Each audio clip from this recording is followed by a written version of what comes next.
इस साल फ्रांस की राजधानी पेरिस में ओलंपिक खेलों का आयोजन होना है। इन खेलों में दुनिया भर के खिलाड़ी नजर आएंगे। हर खिलाड़ी चाहता है कि वे ओलंपिक पदक जीतकर अपने नाम करें, लेकिन कुछ खिलाड़ियों को इस बार ये सपना पूरा करने का मौका नहीं मिलेगा, क्योंकि ओलंपिक कमेटी ने कुछ गेम्स को इस बार खेलों में शामिल नहीं किया है।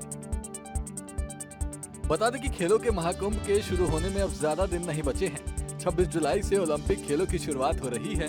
फ्रांस की राजधानी में 100 साल बाद ओलंपिक खेल लौट रहा है और इसके लिए सिटी ऑफ लव कहा जाने वाला ये शहर पूरी तरह से तैयार है। शानदार ओपनिंग सेरेमनी, बेहतरीन ओलंपिक विलेज खिलाड़ियों का इंतजार कर रहे हैं। हालांकि कुछ खिलाड़ियों को इन खेलों में हिस्सा लेने का मौका नहीं मिलेगा, क्योंकि आयोजन समिति ने इस साल कुछ खेलों को ओलंपिक से बाहर रखा है।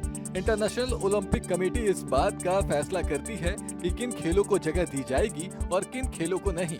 इस बार भी कुछ खेलों को कमेटी ने बाहर रखा है। नए खेलों को शामिल करने, पुराने खेलों को बाहर करने और दोबारा शामिल करने का फैसला हर बार लिया जाता है। ये फैसला खेलों की लोकप्रियता को देख कर लिया जाता है। इस बार भी कुछ खेल ऐसे हैं जिन्हें पेरिस ओलंपिक 2024 में जगह नहीं मिली है, जबकि वो टोक्यो ओलंपिक 2020 में शामिल किए गए थे।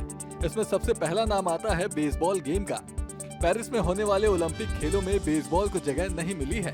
बेसबॉल को पहली बार 1904 में ओलंपिक खेलों में शामिल किया गया था। अमेरिका में सबसे लोकप्रिय इस खेल को साल 1992 में बार्सिलोना में हुए ओलंपिक खेलों में मेडल इवेंट का दर्जा मिला था।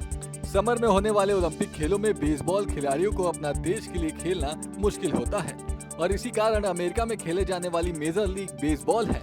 संभवतः इसी कारण कई बार ओलंपिक में बेसबॉल नहीं दिखता, क्योंकि खिलाड़ी ओलंपिक में अपने देश के बजाय इस लीग में खेलना पसंद करते हैं। दूसरा नाम इस लिस्ट में आता है सॉफ्टबॉल का। सॉफ्टबॉल 1996 से 2008 तक लगातार ओलंपिक का हिस्सा रहा, लेकिन 2012 और 2016 ओलंपिक खेलों में इसे नहीं लिया गया। टोक्यो में हुए ओलंपिक खेलों में इस खेल की वापसी हुई, लेकिन इस बार फिर सॉफ्टबॉल को पेरिस में नहीं खेला जाएगा। बेसबॉल और सॉफ्टबॉल अगले ओलंपिक में दिख सकते हैं। तीसरा नाम इस लिस्ट में आता है कराटे का। जापान की राजधानी टोक्यो में हुए ओलंपिक खेलों में कराटे को जगह नहीं मिली है।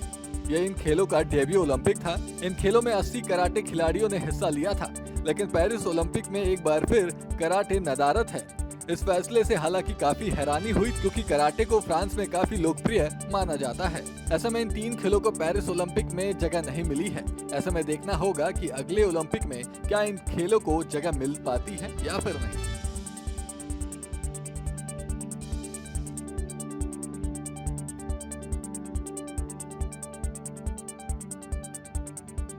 न्यूज नेशन अब व्हाट्सएप पर। खबरों के ताजा अपडेट के लिए न्यूज नेशन के इस QR कोड को स्कैन करें।